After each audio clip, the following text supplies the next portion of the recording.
I was 3 months away from breaking the promise I'd made to my dying father when a blizzard stranded one of America's most feared food critics in my small town. The only place open for dinner was my struggling diner, and the only dish I could offer him was my dad's plain beef stew, the same recipe that was slowly ruining my business. I watched Anthony Wright take his first bite, bracing for the brutal review that would end everything.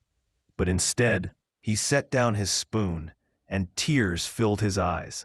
Before I tell you what happened next, I'm curious. What's your go-to comfort food? Let me know in the comments. And if you enjoy stories about family recipes, unexpected encounters, and the memories that come with them, don't forget to subscribe so you don't miss the next one. Now, let me take you back to the best and worst night of my life. The Blue Ridge Diner looked exactly as it had for the past 50 years. Red vinyl booths, a chrome-edged counter with spinning stools, a jukebox that still played records, and a menu that hadn't changed since 1978. My father, Samuel Parker, opened it when he was 25 and ran it with unwavering dedication for 5 decades, until a heart attack took him 6 months ago.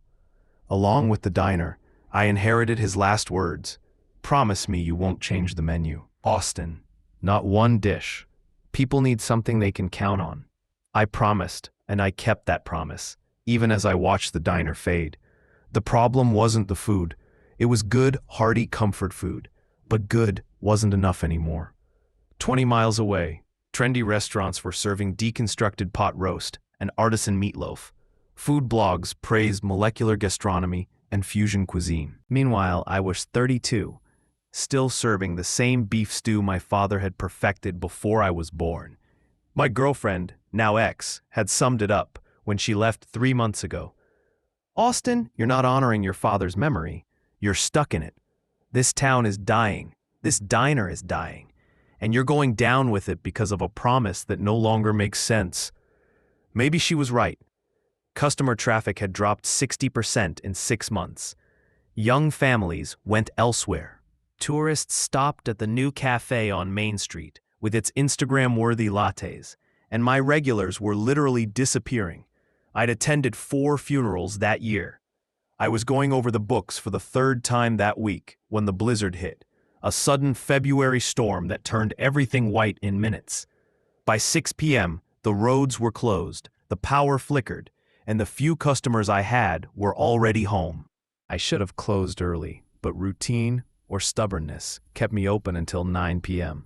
At 8:47, the door burst open with a rush of snow and cold air.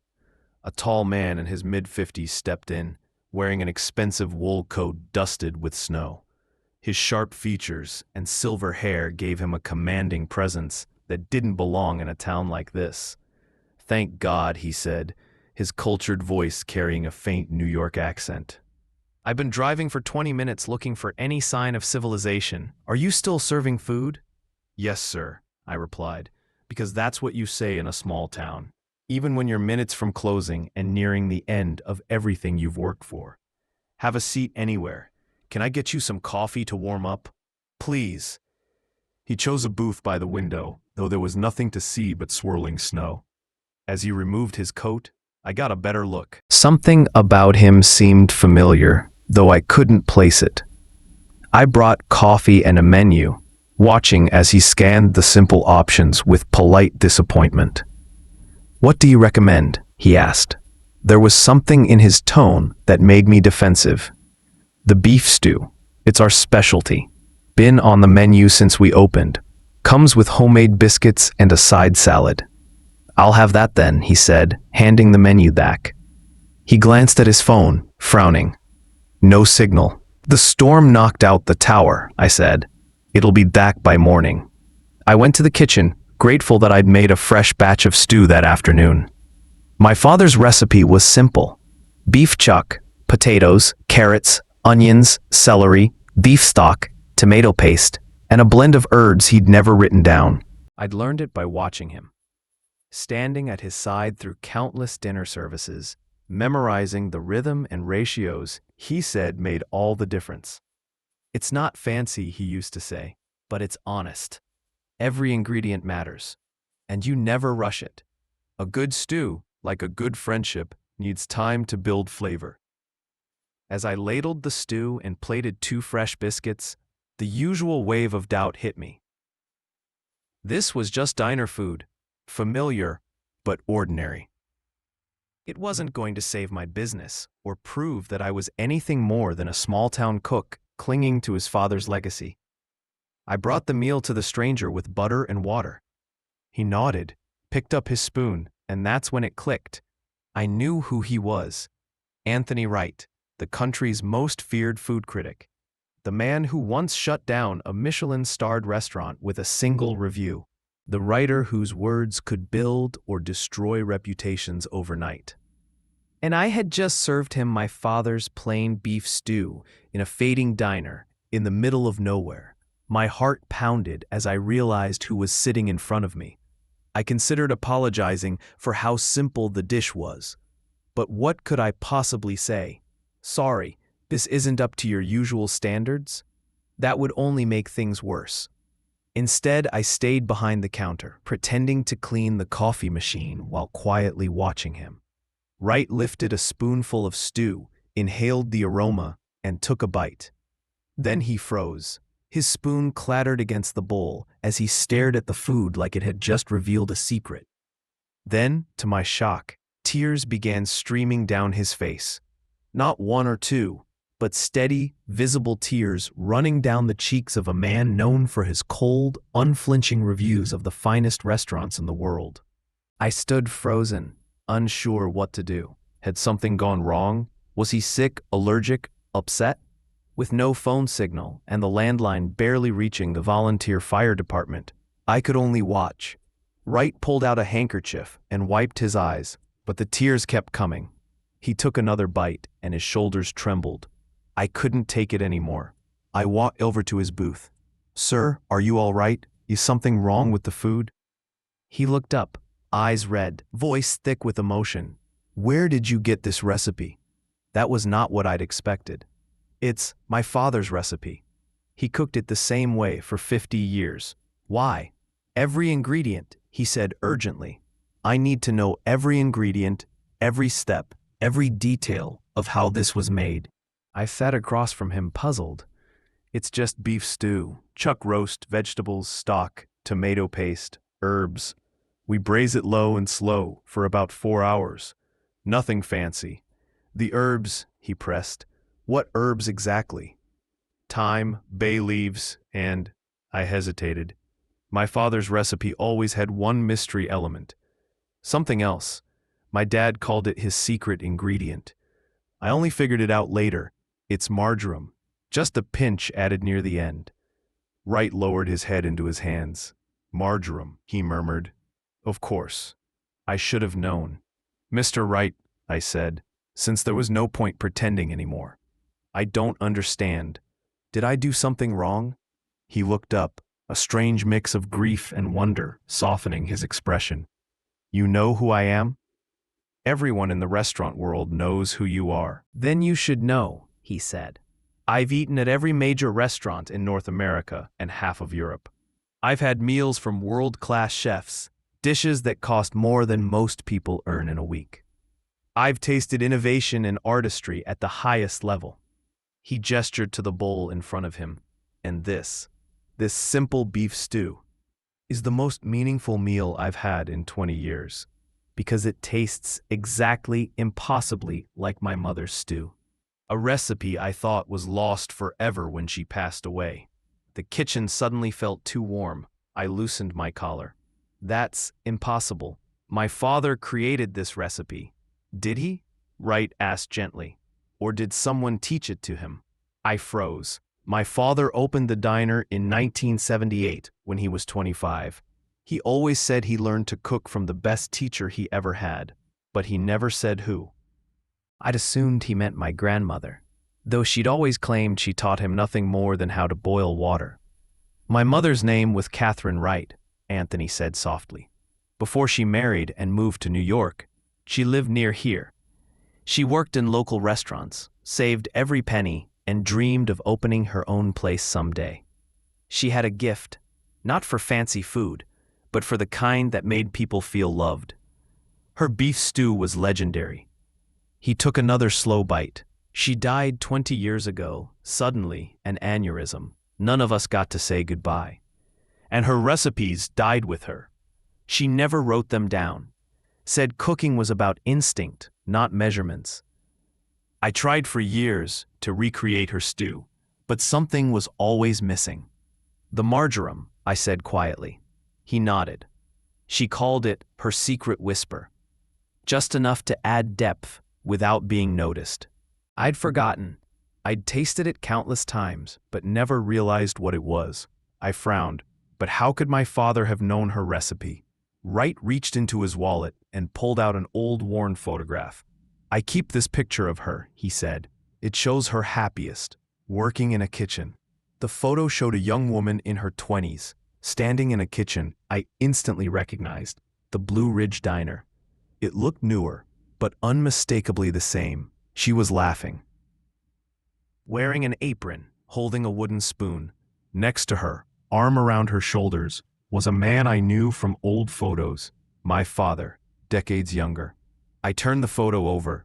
On the back, written in fading ink, Catherine and Sam, 1979, best kitchen partner I ever had. I promise to never change your stew. Farewell, Cat. SP. The world seemed to tilt. That's my father, I said. They worked together. She must have, Wright said quietly. Before she moved to New York, she must have taught your father her recipes and made him promise to keep them alive.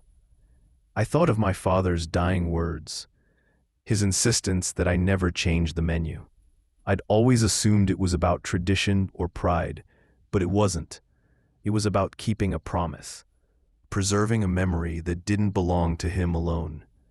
Mr. Wright, I said, my voice unsteady now. My father made me promise the same thing. I told him. On his deathbed, he made me swear not to change the menu. I've been keeping that promise, even though it's slowly killing the business. I thought I was being loyal to him, but really, I was staying loyal to your mother's recipes. We sat in silence for a moment, two men connected through one woman's cooking, by a recipe that had endured decades and crossed generations. May I see your kitchen? Wright finally asked. I want to understand how this recipe managed to survive. I led him through the swinging doors into the Blue Ridge's small, efficient kitchen. Everything was old but carefully maintained. The 6-burner stove my father had bought secondhand in 1982, the ancient refrigerator that still ran perfectly, the wooden cutting boards polished smooth from decades of use. Wright moved through the space as if walking through a place of worship. He ran his hands over the counters, studied the hanging pots, and examined the spice rack with its neatly labeled jars. This is exactly the kind of kitchen my mother loved, he said quietly. Simple, honest, built for real work, not for show. She used to say fancy tools only hid a lack of skill. Mr. Wright, can I ask you something? Call me Anthony, he said. I think we're past formalities. All right, Anthony. If you loved your mother's cooking so much, why did you become a food critic? Why spend your life judging others' foods so harshly? He paused, still scanning the room. Honestly, he said, I think I was searching for her.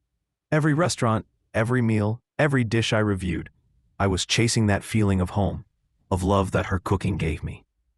But I never found it, not once in 20 years. I grew bitter and angry, and I took it out on chefs who were only trying to make people happy like she did. That's why your reviews are so harsh, I said, understanding dawning. You weren't criticizing the food. You were grieving what you'd lost. Maybe, he said softly, though it's no excuse for the damage I've done to good people. Then he turned to me. Austin, may I ask you something now? Of course. What are you going to do with this place? Your father's been gone 6 months. You must have thought about what's next. It was the question I'd been avoiding. I don't know. I promised him I wouldn't change anything. But the diner's dying. We're losing money every month. In 3, maybe 4 months, I'll have to close for good. Because you're serving your father's food, his way, to a world that's moved on, Anthony said. But what if the world hasn't moved on? What if it just forgot what really matters? I'm not sure I follow. He gestured around the kitchen. This place, this food, these recipes, they're not outdated. They're authentic. In a world obsessed with trends and presentation, you're offering something rare, genuine comfort, made with care and preserved with love.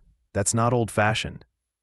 That's invaluable. And why isn't anyone coming? I asked, frustration finally breaking through. Why am I serving 20 meals a day when it used to be 100? Because no one knows what you have, Anthony said simply. You're the best-kept secret in town, and secrets don't keep restaurants open. You need to tell your story, and I think I know how. The storm raged through the night. Anthony called his assistant on the diner's landline to explain he'd be delayed, then helped himself to another serving of stew and biscuits while we talked. He told me more about his mother, not Catherine Wright, the cook, but Catherine, the person. How she sang while chopping vegetables. How she believed feeding people was another way of showing love. How she died with her dream of owning a restaurant unfulfilled, though she'd touched countless lives through her food. I told him about my father, his stubborn integrity, his pride in doing things the right way, and his belief that consistency was its own kind of virtue. How he'd worked 7 days a week for 50 years, feeding generations of local families, and how he died in the kitchen doing what he loved. They would have understood each other, Anthony said. Your father and my mother, both believers in the power of simple, honest food to bring people together. He kept her recipe alive for 45 years, and you've kept it alive for him. But maybe it's time to make sure it lives on. Then let's make sure it does, he said. 3 days later, after the roads were cleared and Anthony had returned to New York, I got a call from him. I've written something, he said. It's not a review. It's a story about food, memory, and connection. I'm sending it to you before I publish. If there's anything you're not comfortable with, I'll change it. Moments later, his email arrived. The attached file was titled The Stew That Stopped Time, a personal essay by Anthony Wright. It wasn't a critique or a rating. It was a tribute to his mother, to my father, to the Blue Ridge Diner, and to the timeless link between food and memory. He wrote about the blizzard, finding the diner, and the first bite of stew that took him back to childhood. He described learning that his mother's recipe had survived, protected by a man who'd promised never to change it, and carried forward by a son still honoring that promise. He wrote about authenticity in an era of imitation, about the difference between food that impresses and food that comforts, about how the most important ingredient in any dish isn't something you can buy, it's the care and love put into it. And he wrote about the Blue Ridge Diner as a place that mattered, a place worth preserving, a place where anyone could find what he'd found, a taste of home, a link to the past, and proof that some things should remain exactly as they are. I called him right away. Anthony, I can't let you publish this. It's too personal. He just said, and that's exactly why you need to. He finished speaking. Austin, this essay is the most genuine thing I've ever written. For 20 years, I've been a critic, tearing apart other people's work while searching for something I didn't realize I'd lost. You and your father gave me back a piece of my mother. Let me return the favor. What if people come and feel disappointed? What if the food isn't good enough? I asked. The food is perfect, Anthony replied firmly. It's been perfect for 45 years. Trust me. Trust your father. Trust Catherine. They knew exactly what they were doing. 3 days later, his essay was published in Culinary Quarterly, and it went viral within hours. By the end of the first day, my landline, since I still didn't have a website or social media, was ringing non-stop with people asking about our hours, our menu, and how to find us. Within a week, reservations were booked 3 months in advance. By the end of the month, I had to rehire the 2 servers I'd let go and bring in a part-time cook just to keep up with the crowd. Visitors came from across New England to taste the stew that made Anthony Wright cry.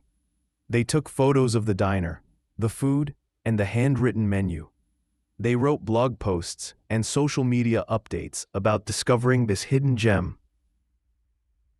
But what they truly came for was what Anthony described: authenticity, connection, and the feeling of being in a place that valued tradition and care over trends and profits. The Blue Ridge Diner was saved. And through it, I finally understood why my father had made me promise never to change the menu. It wasn't just about keeping the food the same, though it was exceptional. It wasn't about resisting progress. It was about realizing that some things hold value precisely because they remain unchanged, constant reminders of what truly matters. My father had preserved Catherine Wright's recipes, not out of stubbornness, but because he knew they were worth protecting. By making me promise the same, he ensured that both her legacy and his would continue. 6 months after the essay's publication, Anthony came back, this time not stranded by weather, but intentionally visiting on a warm September afternoon. "I wanted to see it," he said, looking around the bustling diner. Every booth was full, every counter stool taken. In the corner hung a new framed photo, a young woman smiling in a kitchen, holding a wooden spoon, beside a young man with his arm around her. Anthony stood silently before it for a long moment. When he finally turned to me, his eyes were wet again. "Thank you," he said, "for keeping her memory alive, for honoring what my mother and your father built together." "Thank you," I replied, "for helping me understand why it mattered, for showing me that keeping a promise doesn't mean living in the past." That night, after closing, we had dinner, beef stew and biscuits of course, and talked late into the night. We spoke about our parents, their legacies, and how love and memory endure in unexpected ways. "I've made a decision," Anthony said as he prepared to leave. "I'm retiring for restaurant criticism. That essay about this place, it was my last one. I'm done judging other people's passions. I want to do something new." "What will you do?" I asked. "I'm writing a cookbook about my mother, her approach to food, and how it connects us to the people we love. And I was hoping you'd help me. Your father preserved her recipes. Maybe together we can share them with the world." 6 months later, Catherine's Kitchen, Recipes for Connection was published. It featured Catherine Wright's recipes, photographed and prepared at the Blue Ridge Diner, along with stories from both Anthony and me about the parents who shaped us. The book became a bestseller, but more importantly, it reminded people of something my father had always known, that the best food doesn't need to be complex or experimental. It just needs to be made with care, served with love, and shared with those who matter. Today, the Blue Ridge Diner is thriving. We still serve the same menu, prepared exactly the way it's always been. People travel from far and wide to taste Catherine Wright's recipes, preserved by my father and continued by me. And each time I ladle out a bowl of beef stew, adding that secret touch of marjoram in the final half hour, I think about the promise my father made to Catherine 45 years ago and the one I made to him. Some promises are worth keeping, especially the ones that seem to hold you back, because they're not truly about the past. They're about carrying forward what matters, honoring those who shaped us, and preserving the connections that define us. My father's simple beef stew didn't just save my diner. It reconnected me with people I'd never met, taught me lessons I didn't know I needed, and proved that the most important ingredient in any recipe isn't something you can buy or measure. It's the love that endures, preserved in every careful step, every secret ingredient, and every promise kept. What did you think about how Anthony faced his grief through the search for his mother's recipe and turned that pain into preserving her legacy? Share your thoughts in the comments below. If this story of family, connection, and the power of keeping promises touched your heart, please like the video and subscribe for more inspiring stories every day. Don't forget to tap the notification bell so you never miss the next one. Thanks for watching, and we'll see you in the next story.